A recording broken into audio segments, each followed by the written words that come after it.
welcome to Foxfire Farmhouse. This is episode number 7. You could say it's episode 007. Would you say podcasts, the Foxfire Farm? It is. I don't know. Yeah, Foxfire Farmhouse. Yeah. Welcome. This is Foxfire Farmhouse. Or this is the podcast. Foxfire Farmhouse, the podcast. There you go. Yeah. That's the best and way to say that. My name is Bartels. Josh Bartels. Heyman. Who are you? Elijah Heyman. How would you like your coffee? Shaken, not stirred. Yep. As you guys can guess, we're going to be going over some things. We are going to talk about our very favorite British secret agent, James Bond. Is he my favorite?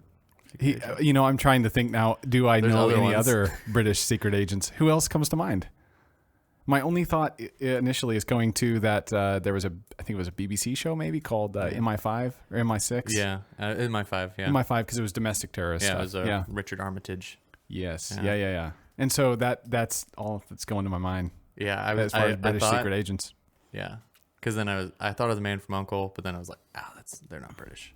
Yeah, no. Hugh Grant's Soviet. Hugh Grant he's British. Pretty charming in that one, but he's not really doing anything. No, he just shows up. Yeah. So we don't have any other British secret agents to compare Bond to, but You know what? He's our favorite because he's the only one we know. So we're going to be talking. Yelling at us that there's an obvious one that we forgot. You forgot Johnny English. Johnny English. Yeah, Bond still classifies is the as best. My favorite. Arguably in some cases. So we're going to get to Bond eventually, but what have you been finding cool this week? What good recommends do you have for the audience today? I made my way to experiencing Dune as a just entity for the first time in the film. Denis Villeneuve, you've done it. You've instantly made your way into my top 10. Wow. Straight up, and maybe even top 5. Dune made its way into your... Dune specifically? Dune, the first Dune. Really? Part 1. That high. So what did you like about it? What caught your eye? Well, the cinematography for one. It caught my eye with the cinematography. It was so good, and I'm a sucker for. It was just the dialogue was really well executed. Like I think you hit it on the head when you talked about it the first time, was saying like it brings that epic scale of like a Star Wars movie, but it keeps that indie heart at it. And I think all the actors talked about it too, because I was watching all the interviews with all of them. Oh, cool. And just digging into all the lore. I'm a sucker for lore, so I love big worlds and world building, and I love houses and political conflict and all of these things. And star-studded cast, all of the acting, except for maybe Jason Momoa. I would say that it's a 4.5 in my book. Nice. Out of 5 stars. So it did a very good job. Music was amazing. There's just all the moments in that film were very well executed, and Are you going to go read the book now? I think I will. I think I'm going to wait till after the first part, though. That's true. You After have the to wait second for 2 movies before you can go to the Yes. book if you don't want to have your story spoiled. I think it's just one movie. There's one more movie. Yes, right. But you have to wait with this movie All and the 2 next movies. one. Yeah. I will watch the first one probably a couple more times. Nice. It's so good. That's awesome. Yeah. It was a fantastic movie. I loved it. So what I have been enjoying recently is that for my birthday, I have been playing Halo with Ian on the computer, just letting him play. Yeah. It's been fun. We've had a good time shooting aliens together. Yeah. But we have never been able to play together. And so I had mentioned one time to my wife how, I think I think this possibly could work where we do multiplayer if we had 2 controllers and we play. And I just offhandedly said that. Anyway, my wife bought me 2 Xbox controllers for us to play. Unfortunately, Halo doesn't work at all, and I couldn't get it to work on any kind of split screen locally. So because you're PC, right? Because I'm PC. Yep. So it doesn't work. Man, that really sucks. I'm sorry. Yeah, PC world over there, Master Race. So. Anyway. What I ended up doing, though, is downloading a emulator for Nintendo 64, and we've been back into Mario Kart, and that has been a good time. Such a good game. So when we play Mario Kart in 64, it's fun. It's like reliving my childhood with my child, and it's fantastic. That's So amazing. I recommend if you have a computer and you don't know what to do with your gaming, or you want to reinvigorate it with some nostalgia, get an emulator and go play some old games. It's a good time. It's so much fun. I loved it. I got Mario 64 on my Switch recently, and I actually played that with my dad when he came and visited. Brought back the old memories because we used to play that growing up, and it was so much fun. I'm still playing it. To bring this around to our podcast, our podcast theme today, I also downloaded GoldenEye and played that a little bit. Oh, it's such a good 64 game. Terribly frustrating. Yes. The controllers are not at all like they go today. I have to figure out and remap the controller. I only played like 3 minutes and then quit because it was so frustrating how backwards everything was at the time. So I have to remap it to be like what I want it to be, and that just means time, and it wasn't worth it for me at the moment, so I left it. But playing GoldenEye was bringing back the nostalgia of playing against some friends. I played in 64 with some friends one time, and we had a small like CRT TV, you know, like those tiny ones. Like in the and corner. so we're all huddled around in these lawn chairs on their back porch, like trying to see ourselves and play. And I was not a video game player. We didn't have a console. The only thing I had ever played was the NES. And so like trying to figure out how to play. And then my friends are all playing, and they're all just annihilating me and my brother because we have no idea what we're doing. And that was my first experience with GoldenEye back as a kid. But sounds good. Yeah, it was great. So speaking of Bond, we're going to talk about James Bond today. What was the first Bond movie you saw? First Bond movie I ever saw was GoldenEye. Me too. Yeah. It's actually it's the best Brosnan movie. So whenever I think of Bond, I typically think of Brosnan. Even though Craig has done the best job, I think. Brosnan's the one I think of. Cool. Yeah. Yeah. It was on TV one time, and I think had it not been on TV and we didn't know what we were watching for a while, I don't think my parents would have let us watch it. Yeah. But it starts out and opens up, and we caught it after it started, so there's no title sequence yet. Yeah. And we see him jump off the dam with the bungee cord set up, and then, you know, assault the whole place and then fly off in the airplane. And after that, you're hooked. You know, you can't stop watching just because it's a Bond movie. And so we kept watching, and it was a good time. Although now revisiting it as an adult, the thing that puzzles me the most that they could get away with in terms of like suspension of disbelief was blowing a tank through Moscow. Like how in the world that would create such an international incident? Yes, it definitely would. And like the nuclear war would have started immediately. Yep. And so I just don't know how they could have got away with that, but they did. That happens quite a lot. I didn't think about it as a kid a lot. Yeah. So it was like the secret agent is not so secret when he's like got his head sticking out of a Soviet tank blowing down the streets of Moscow, of St. Petersburg. I think it was actually St. Petersburg, but I mean, it's so cool. Yeah, it was fantastic. Oh yeah, it's the most extreme Bond. Like it's so 90s. That's true. It is. He's like bungee cording. He's flying in plane. Like it's all like I think he skis in some ones and in some of the movies. Yeah, and they just get more and more far fetched. Yep. Yeah. And then eventually ends that series of Bond with an invisible car and an ice palace and a surfing fighting North Koreans, a tidal wave, and just like it's so bad. It's horrendous. So just like in the sky, ungrounded. Yeah, it's wild. It's in space with Moonraker. So I've seen all the Brosnan movies. I've seen all the Craig movies, and I have seen a splattering of the other ones. And so I've seen Connery. I think I've seen every Bond. Yeah. I think I've seen one of every Bond. I have definitely not seen all the Bond movies that there are. Have you seen Timothy Dalton's? He was the one who was just License Bond to Kill. for 2. Yeah, I think I have, yeah. Yeah. So I've seen pieces of other Bonds, and I haven't watched a ton of them, but I have seen the more modern ones. And so for our conversation, though, what we want to do is focus specifically on Daniel Craig and his run as Bond, because the No Time to Die just came out. Elijah and I both watched it, and it completes the story arc of this Bond character. So we have 5 movies that we can look at and analyze as a piece, as one big series. And that's what we are going to do today. So we're not going to be talking about Brosnan or Connery or Dalton or, what's the name of the second, the 80s Bond? Moore. Yes, Roger Moore. Yep. And so we're not talking about those guys. We're going to talk specifically about Craig. There's another one in there too. Yeah. There's the Australian guy. He's in it's not coming to me, His but Majesty's Secret Service, I think is what it's called. Where he got married. That's the one where he gets married, right? Yeah. Yeah. So there's all the Bonds. We don't know those Bonds very well. No. We know Brosnan and Craig, and we're specifically going to be dealing with Craig. Yep. Now, since we have a Christian audience, the moment that we say that we're watching James Bond, it might be like my parents' reaction to it. All the dads get excited, though. The dads get excited about Bond.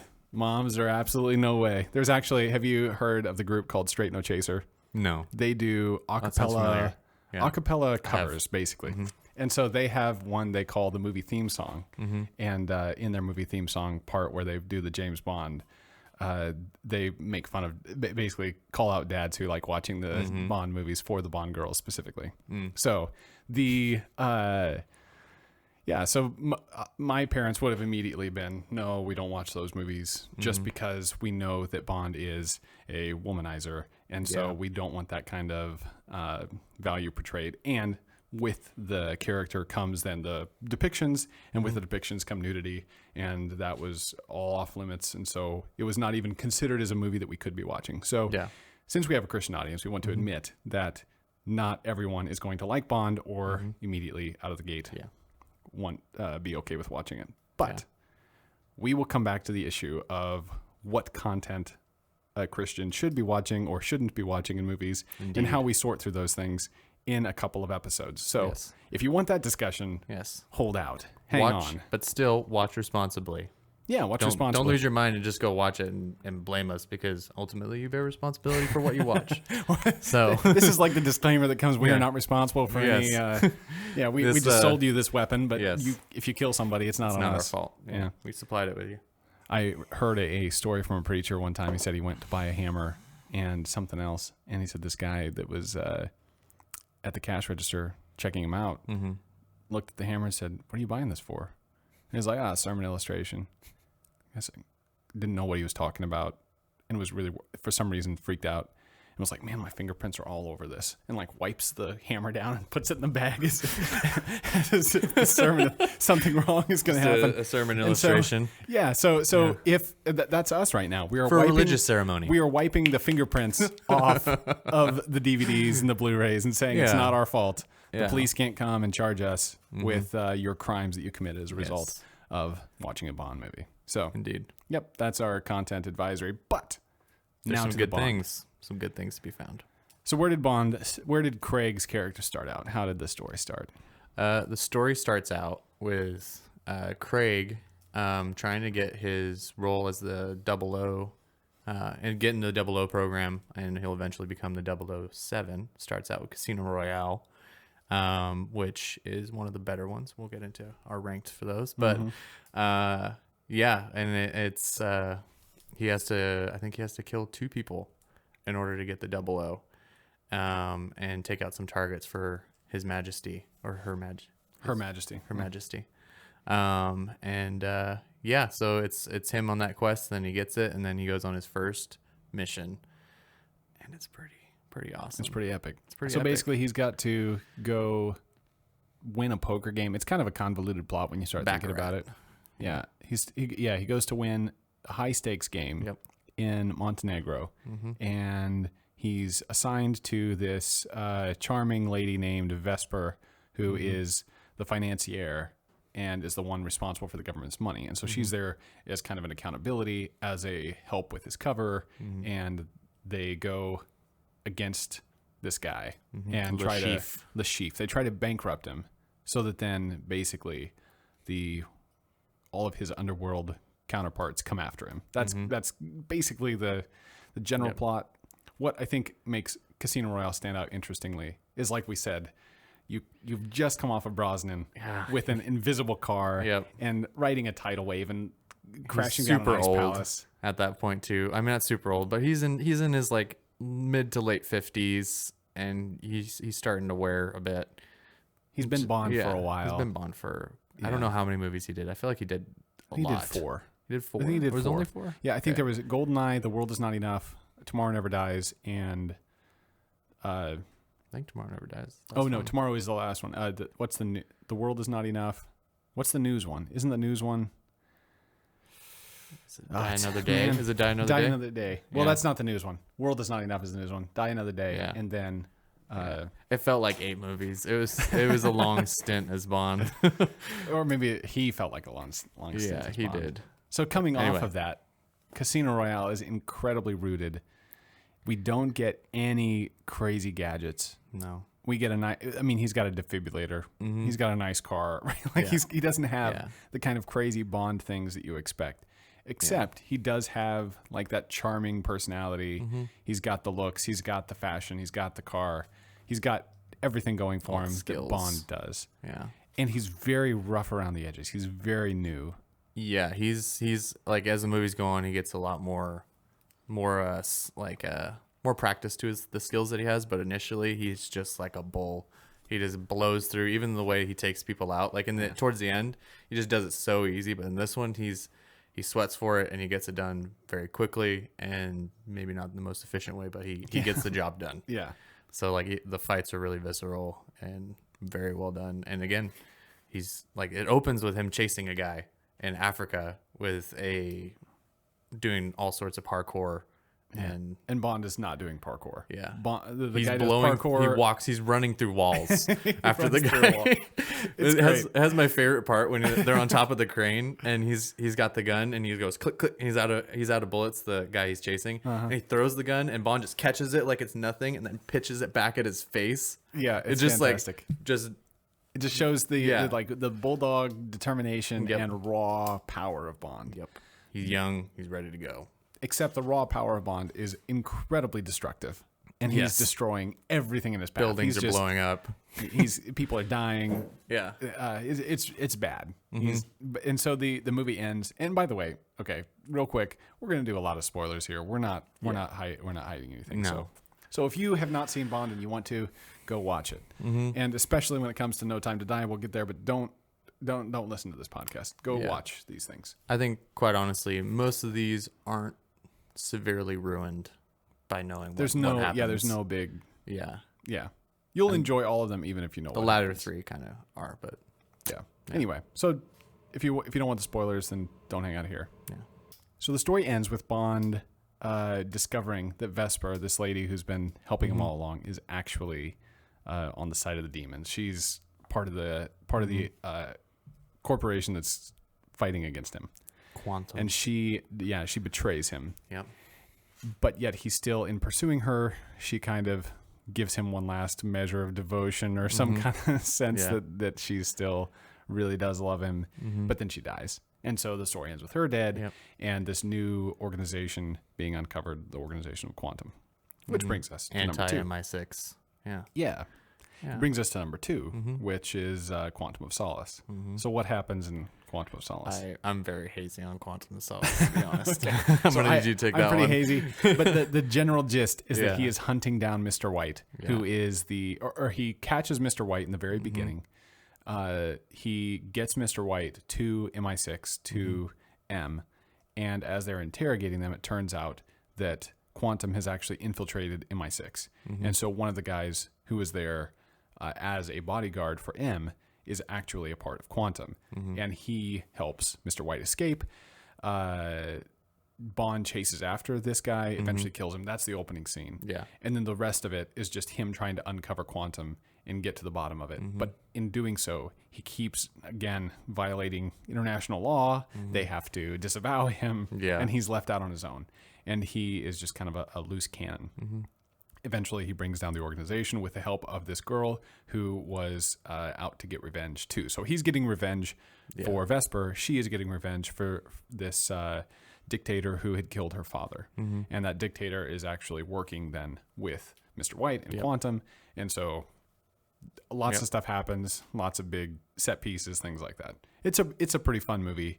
But at the end of it, it just doesn't it can't have stand much on its more. own. No, it just doesn't have much Casino more Royale to it. For it to mean something, because like it's that whole thing he's transferring from really just kind of chasing after Vespa at towards the end and her being something that he was pursuing to her being taken away. So now he's like, oh, got to go after those who took this thing from me. And then now you can see it kind of transitioning over to M being that lady that he's fighting for in a way. Right. We'll return to that later. So so Quantum is really maybe on the very bottom of the list as far as far as my rating.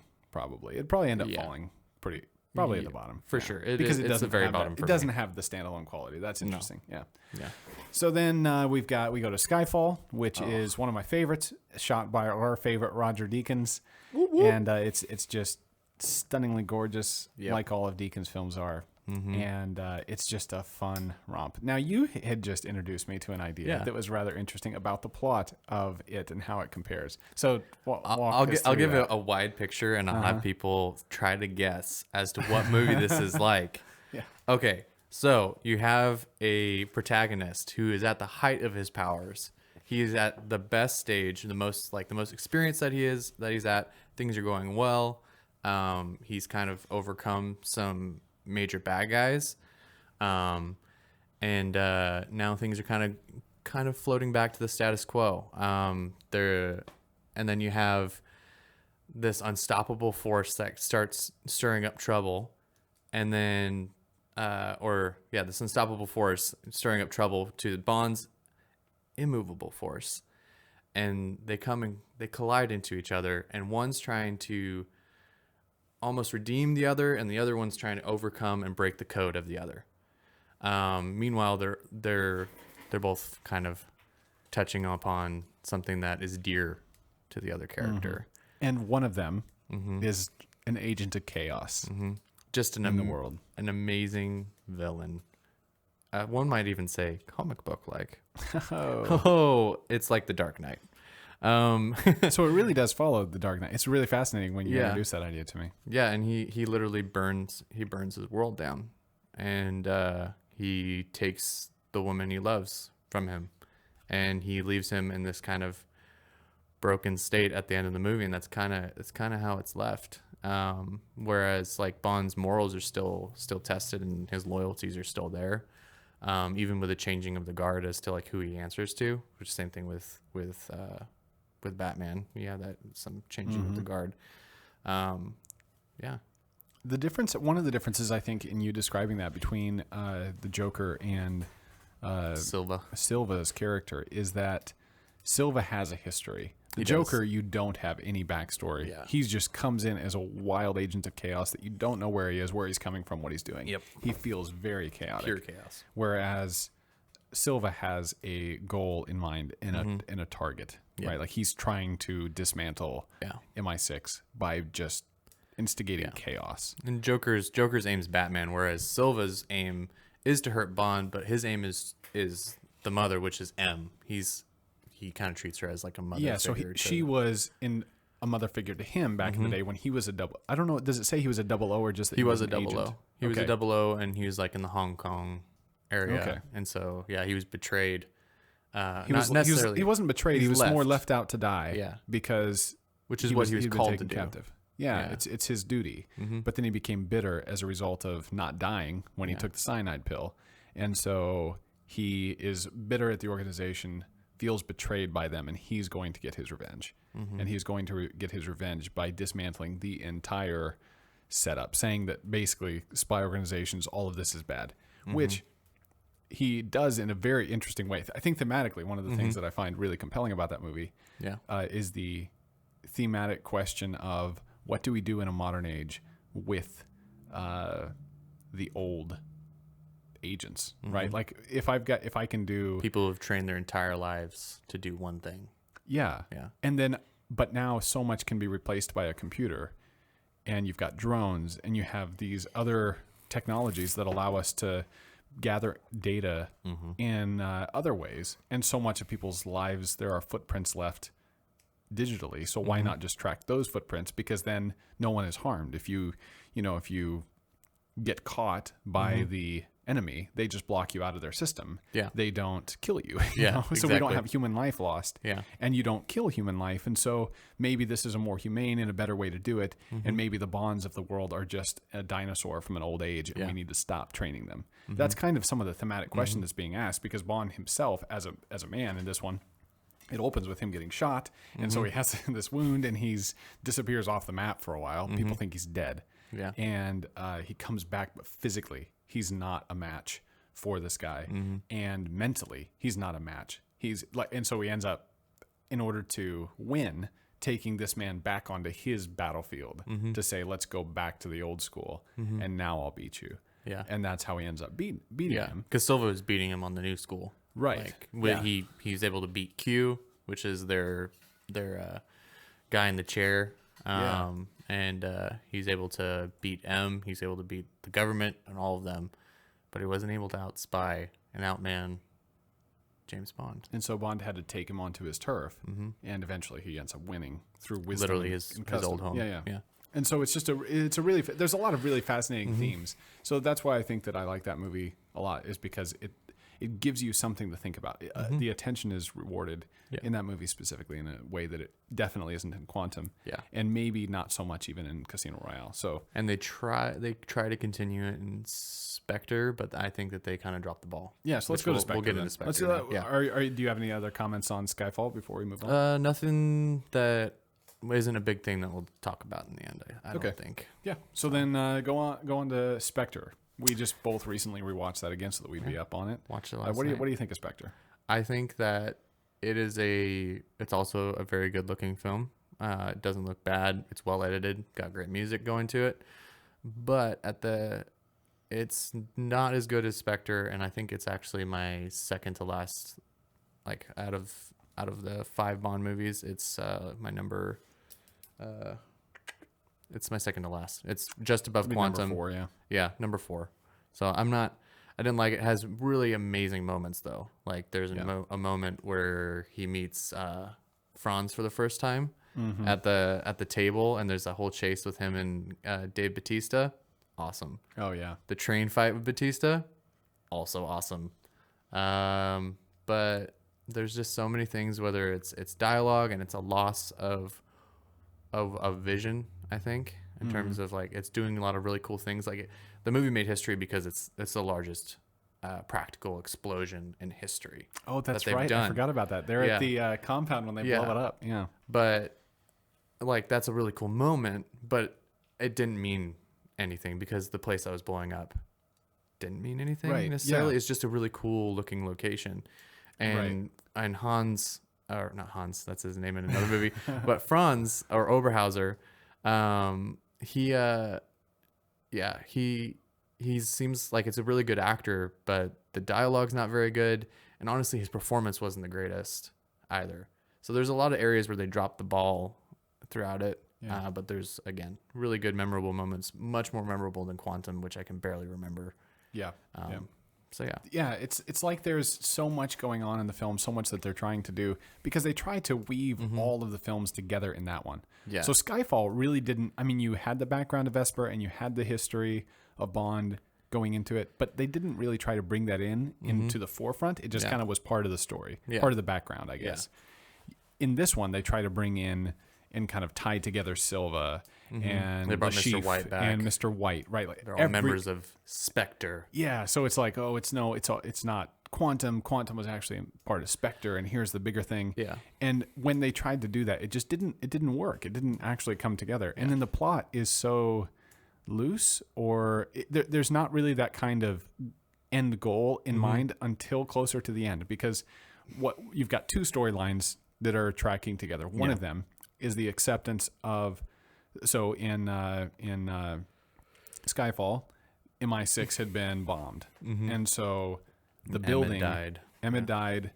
A new M has been established. Now we have Ray Fiennes showing up as Mallory as the new director of MI6, and they have moved locations to a different place. They're going to demolish the building, and so in the beginning of the movie, you've got a new intelligence service kind of being a new coalition of intelligence services being bartered. So you've got the intelligence services of the world coming together to try to share information. And there is so that's one storyline. And then on the other hand, you've got Bond chasing a lead that M had given him. It's such a weird lead to have given him. It says, go kill this guy and then go to his funeral. And it's just I don't know. It's so bizarre, right? All right. Yeah. So then he goes, he kills this guy in the opening scene, And then awesome scene. It was fantastic. It's a one shot. It's a oneer, and it just goes. And it's through the Day of the Dead in Mexico, and it's a beautiful festival and incredible costumes, right? Like just really well done, and just a fun romping experience for an opening scene, like most Bond movies start with. So, but then you've got these two storylines that are coalescing that have nothing to do with each other until right at the end. And you kind of feel like they're supposed to have something to do with each other, but there's nothing until kind of the end where you start realizing that this and this are connected, and it just loses. You don't have any reason to be interested in it, other than that the filmmakers are masters of their craft, and so they can get you watching that scene. And so in the scene, there's such tension, like you're saying, like the scene with Oberhausen when Bond table, is kind of revealed in the room.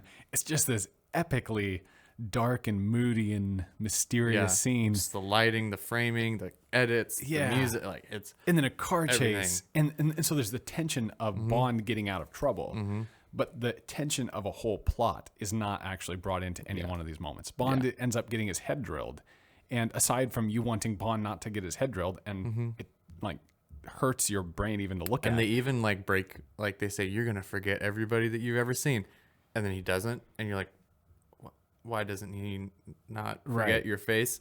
I watched that with my wife for the first time, and she's like, does he not? Like, I'm like, no, it doesn't actually affect the plot in any way. So he just had his There's brain. no stakes. He had his brain drilled, and then he walks out and he's shooting guys at like 150 yards, and just like popping them down. You know, I mean, just like, and then he's just stopping to look at her, and you're like, do you forget? And then it just doesn't touch it. Like, and there's so many moments like they introduced Madeline Swan for the first time, who will be a big player in the next movie. She's like the daughter of Mr. White. And so that's one area that they're supposed to connect it personally to Bond. Is he's supposed to fall in love with this daughter of the assassin, this person that they outright say, oh, it's the one person that would understand you. And he's like, I'm gonna take her away from you or whatever. And the way that they get together, I don't think plays. Like, it's not a very good. There's not strong chemistry. Like, the next one does a better job of redeeming that idea of the story. But they introduce her, and it's just really shoehorned. Like, even in the part on the train when they, like, do you remember that part when they're sitting there, and then like they get through this amazing fight scene, and they look at each other, and then it's just like boom into like a romance part, and you're like, that's so forced. Like, it's I honestly laughed when it's like started off. I was like, what? It feels more like it's played for comedy at that point, because there's not been any kind of relational development that's happened. She hates Bond because she's like he's a remnant of her past, her father, who was a killer, and she hated her father.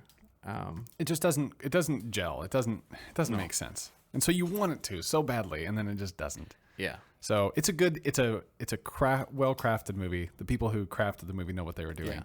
But it just lacks that cohesive glue that holds it together. Yes. Yep. It didn't have it had a strong visual vision. Yes. And like running everybody the correct way, but as far as like story and what they're trying to accomplish, you're like, why is this a movie?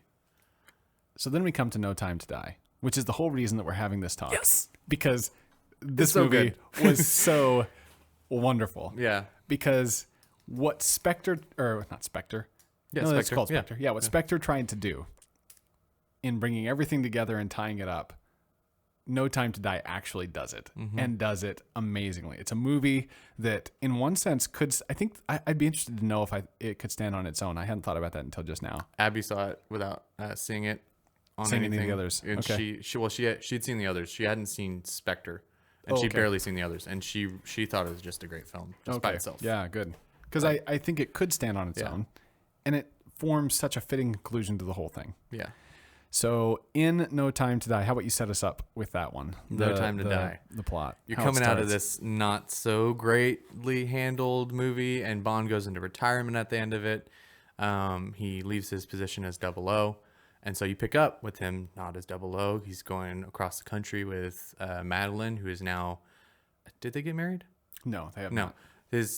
His romantic interest, his partner, and they're going across. I think they're in Italy at that point in time, and they're driving in the Bond car, and it's really cool. Oh yeah. And he's saying goodbye to his former life, like he's saying goodbye to Vesper for the last time, and lo and behold, somebody else has another plan for his life, because it's not going to end in everything going well. Yeah. Also, he's curious as it to whether or not Madeline has any secrets of her own, because they both have secrets. She was raised by a killer, so she obviously has secrets. And then, boom, something explodes. I'm actually forgetting the opening scene, which is really, really good. The cold open for that movie is her as a child sitting in her home with her mother, who's obviously addicted to some things, some alcohol and some medication, and she's kind of out of it. And then there's this figure that's coming out of the woods wearing this really creepy mask. It's just kind of hobbling and breathing horribly, but he's got this gun, and he comes into the house and kills the mom straight out. And then it's this whole thing where she's hiding, and he didn't realize that she was in the house, but then he realizes she's in the house, and it's this hunt. He's hunting for her because her father killed his family, and so he's gonna take his family from him. And so the whole plot is basically this guy's gonna be your big bad. He can't die for some reason through medicinal things. He's been tried to kill. People have tried to kill him before, didn't really work out. And so it's just a whole quest of where now he's trying to ruin Madeline's life, and that's affecting Bond because Bond is attached to Madeline. Yeah. And It's wonderful. It's Bond taking care of his lady's issues. Yeah. I think that what makes to come to the question of the romance, I think what makes the romance work in this film is that there has been some kind of time passed between the last movie and this one. Yeah. And so you just assume that they've actually got on swell, right? Like that everything has gone well, and they are, and they act deeply they act it too, and they pull it off. And so the opening scene, he goes at her request to Vesper's grave to kind of say his goodbye. And when he does that, a bomb goes off at her grave. He feels like then she has set him up, and he goes back to the hotel, finds her after fighting his way through the town, and he is confronting her about her involvement in this plot, and she is claiming that she doesn't know anything about it, and he can't trust her. He puts her on a train, and that's the end of the scene. I never want to see you again. That's the end. Goodbye. You won't ever see me again. Yeah. And then 5 years later, we've got Bond in the Caribbean. No, is he in Cuba? He's in Jamaica. Jamaica. Yeah. So he's in Jamaica, and he's got some fish. That's where he is. Yeah. And then you have Felix come.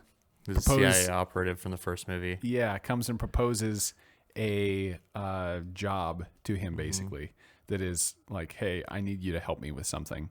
And then... Does he mention Spectre, I think?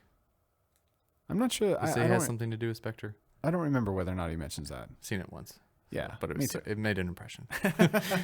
Anyway, so aside from the details of the plot, the broad scoping, the broad part of the plot is that he gets back involved in this whole thing, and it becomes bigger. It's about Spectre. He realizes that there's something bigger going on here, and that this secret department of MI6 that was under wraps, off the books, has been ransacked. And this was a project to track and target the DNA of bad actors against their nation. And so it's some kind of chemical compound that can target your DNA only. So you release this gas. Anyone released to you. Yeah, you release this gas to everyone into a room, and everyone with that DNA are killed. But it doesn't affect the DNA of anyone else. So it's incredibly targeted weaponry. And that's the idea, is that we don't need a bullet. We can go in and gas the whole place and get the one guy we were after. That's what they're trying to develop. But it turns out that technology has been stolen, and it brings Bond back into MI6, or back kind of chasing after it to figure out what happened. That brings him in contact with Madeline. It brings him back in contact with Blofeld. It brings him back in contact with all of these people. Blofeld did a really good job in this movie. He did. Yeah. It was great. Yeah, and it was very brotherly. Like they're just like, "Hey, how are you doing?" And then just gets into like where he's like, "I'm gonna punch you." And right. It's and there's so many good scenes, like the scene in Jamaica where he's fighting in the or I guess was it Jamaica? Were they still in Jamaica when he went to retrieve the scientist?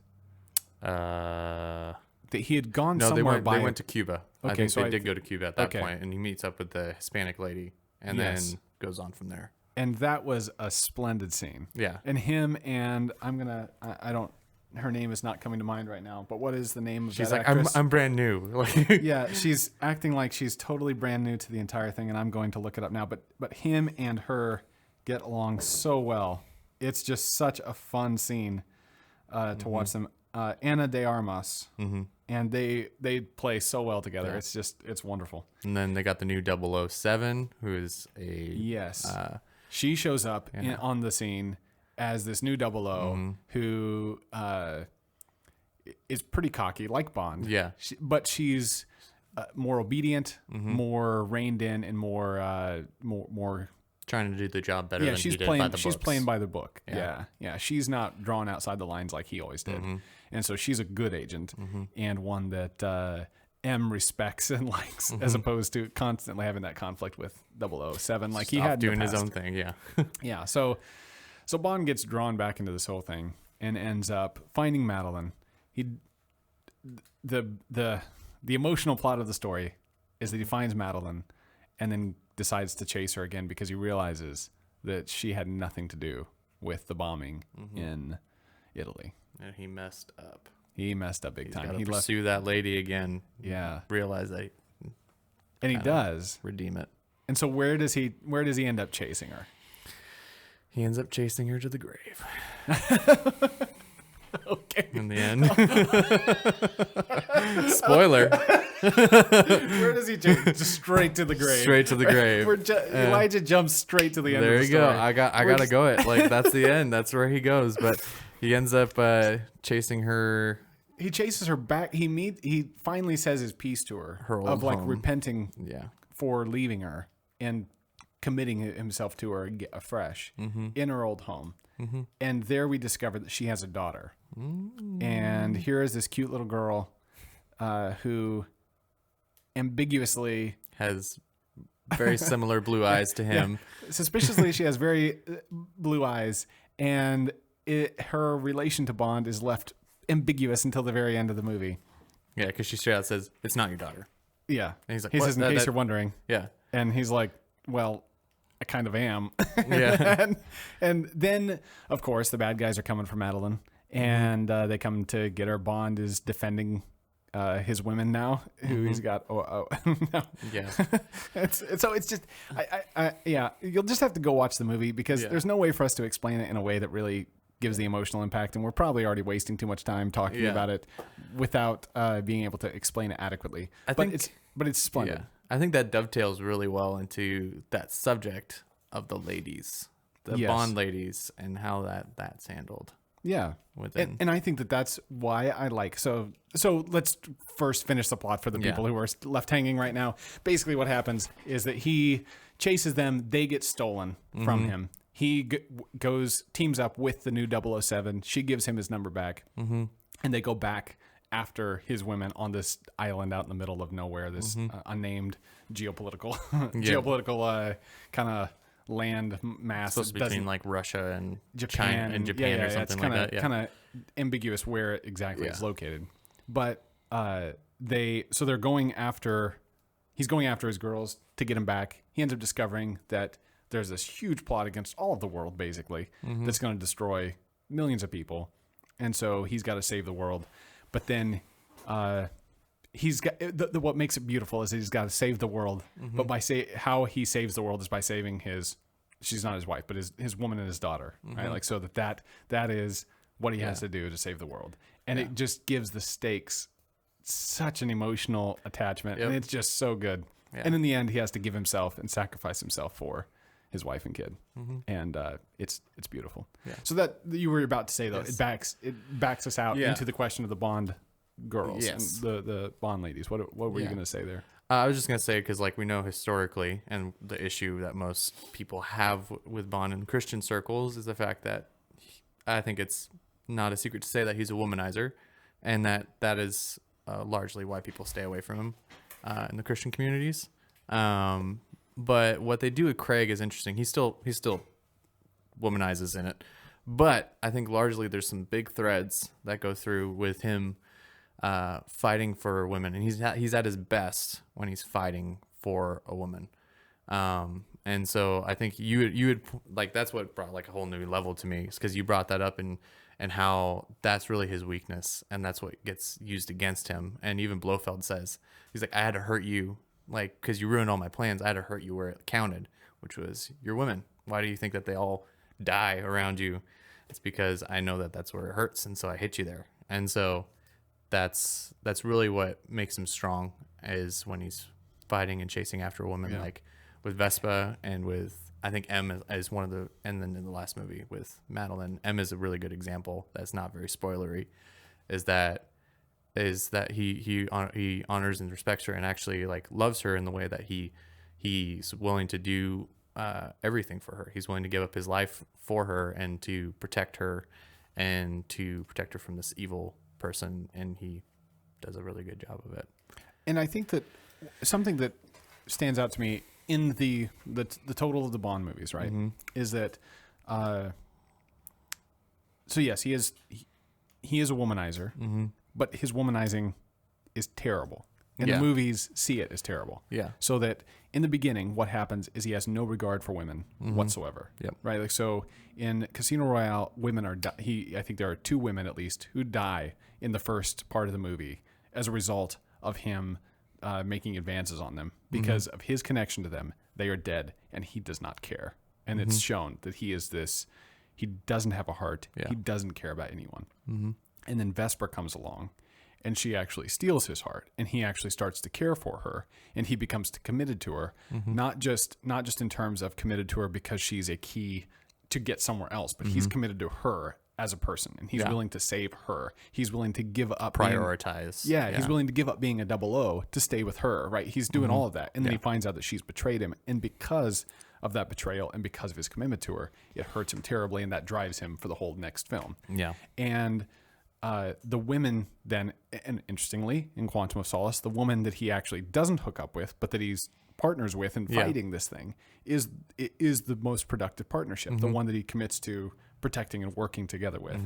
And then you've got Skyfall, where it's driven, and he is at his best when he's being loyal to his country and protecting his mom, essentially. Like, this is really a mom moment. That's how she's framed, is in terms of Silva frames it to say, mother. She is our mother, right? We're orphans who are drawn into the Secret Service because of our orphanage, because we don't have those kinds of ties, those family ties. And so Bond, in the end, has to protect his mom against this brother who is trying to destroy his mom. Yeah. And it is that gives it the emotional tension and the power to it, is because Bond is protecting her. Yeah. And because she's this woman who's actually stayed with us through the Brosnan years. She's an interesting character, because her as a character stayed in spite of switching the Bond character himself. And so she has this history with him. And then she's killed in the end. And so he doesn't save her, but it is what drives him. And then you have Spectre, and Spectre is just the mess of the movie that it is, like you described. But he is starting to commit to a woman. And even something that I thought of retrospectively is that even though there's not the on-screen chemistry between him and Madeline, there is something deeper that connects them besides the chemistry, right? They are both these lost sheep who are out on their own, and they do fit well together. She is the kind of person who could understand him and who could be his wife, right? He has he has a duty to her father as well, to look after her and to protect her. Like he has something that causes him to have that loyalty and that doesn't accountability have to do with the chemistry directly. And so what ends up happening then is, and in some ways that mimics real life more than others, because not all romances are the type of romances you see on movies where there's this beautiful chemistry between the characters and everything is, perfect. Really, life, a lot of it is just that settling down, committing to one person and saying, you're mine and I am yours. Yeah. And that's how it's going to be forever. And it doesn't matter what chemistry there is. We're going to either make chemistry, or we're going to deal with it not making chemistry. At the end of the day, even if you do have like that fluffy, like everything, it comes down to that. And in the end, the reason I think that you get the emotional ending that you get in No Time to Die is because of the commitment that happens in Spectre and then carries through and then is failed at. He fails at his commitment with her in the beginning of No Time to Die. Yeah. He quits because he feels like he's being betrayed and he doesn't want to be betrayed again. And so he leaves her and realizes that's a terrible mistake, especially given the fact that it turns out she's going to have a girl. That's his girl that he's not seen for dealt with for 5 years. And so he's made all these mistakes and he has to, in the end, come to admit, I was wrong. I am back here. I am here for you. And then that's when he gets to reap the reward of a daughter, and that kind of connection. And so so you have these, even though, yes, he is a womanizer, the perspective that the movies take on his womanizing, the perspective that the story takes, I should say, gives the preference and gives the valor, the honor to him when he is committed to a woman, not when he is just using women. When he uses women, they die, right? That happens at Quantum, that happens at Casino Royale, the Spectre. Yeah, right. People are just, that's true. Almost all the women that he's just using, they all die around him, and it's death to them. So in one sense, the wages of sin is death, and in the end, he earns his own death and isn't even able to stay with his wife and daughter. In one sense, it's kind of a result of his neglect. And so, it's just this interesting story of that in spite of the fact that on the surface, we would say, no, stay away from Bond because of his womanizing. Yeah. The truth is that the story actually doesn't view it with approval and shows that when he is just womanizing, it's death. Yeah. And when he commits to a woman, it's life. And it produces something good. Yeah, in terms of a plot. Yeah. It does deal with the fact that there are times when the way that they frame it, even just like from that visual aspect, is it doesn't frame it in like a horrible visual aspect. So that is something to deal with as a Christian. Is because visually they glorify it visually with stunning visuals and beautiful women and a beautiful Bond. They try to put these things together in a way that makes it look really appealing. But the truth is it kills them every time, and it kills them, right? Yeah. Which is really, honestly, how the real world is. That what is the passage in Hebrews that says sin appears pleasurable, but it's only pleasurable for a season. So it is very attractive to think of the transgression itself is attractive, but that the real story of life, as you live out your pleasure, you give into your pleasure, and that's what you're going to find that you have. So in the flesh. Yep, and you're going to reap it. Yeah. And that's what happens with Bond. Yeah. And what's then beautiful about the end that I love just so much is that now it comes down to where Bond has one woman and he has a daughter. He's a father. He's not a husband formally, but he's acting the part of the husband. Yeah. And he has to give his life for his girl, so that then it really becomes mythic. Bond steps up from just being a pop culture icon to really kind of functioning in a mythic way as the mythic hero, like we talked about with the Christ figures, who every time you have a figure who begins to imitate the way of Christ, they are elevated to a point of myth, and that they are embodying, or at least the Christian myth, they are embodying that kind of ideal. And so I'd say it's good. A good example, like for that myth thing, for just people to think about, is like we think of, like, obviously you can think of Greek mythology and everything, but for a Christian aspect, you can think of King Arthur. Is like that idea of a myth, of this story of ideals that you go, oh man, to be like King Arthur, because of what he accomplished throughout his life and his death, and that's where Bond is starting in this last movie, kind of starts to rise to that level of figure, which is from the big story arc. That's how we want our lives to be, right? We want to we all admit that we start as children, as the blundering, in the end he died faithfully. Yeah, that's a good story. Yeah, and that's where we want to end. I want to end died loyal. To his country, to his family, to everything. Yep. Fulfilling his obligations, serving and sacrificing himself for them and for others. That's what you need, and that's what you have to have. And it's so good. It's a tearjerker. Yeah, I was bawling. It definitely made me get teared up in the end. I was like, gosh dang it.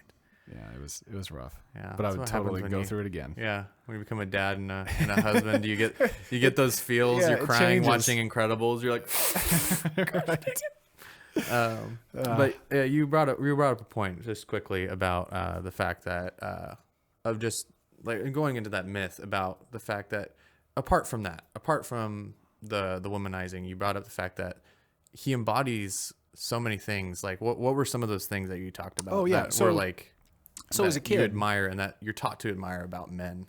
So as a kid, Bond was off limits for us to watch. Yeah. Mostly because he was a womanizer, right? Like that's the trait that's bad. But we didn't need his virtue, the things that were good about him, because I saw that in my life. So I saw the men who were good with cars and mechanical. I saw the men who were good problem solvers. I saw the men who were great with guns and weapons and defense. I saw the men who had a sense of being a gentleman and had fashion sense and that kind of poise and weight in gravity, the gravitas in their person, right? So I saw all of that kind of thing embodied in different men. It wasn't the whole complete package like Bond is, but it was embodied throughout my community. And therefore, I didn't need that kind of picture of virtue. And what's, I think, interesting in our day is that we have lost entirely what it means to be man or woman, and people are so confused, and it's such a big, massive mess that now suddenly someone like Bond, who is all of those things, plus the womanizer, that he actually, on the whole, when you take the whole package, he actually looks like a type of exemplar that I wish more men were like this guy, because we've forgotten what it means to be masculine, and what it means to be loyal to others, what it means to be brave and courageous, what it means to be willing to sacrifice your life for a mission that's bigger than yourself, to like forget yourself and serve the mission, right? Like we've forgotten those things, so that now in our world, suddenly Bond is a pretty sane character, so like it's just an interesting how the times can shift the emphasis, and your community shifts that too, right? So in my community, even now, I have all of that. I don't need to go to Bond to say, hey, I need to learn virtue from somebody.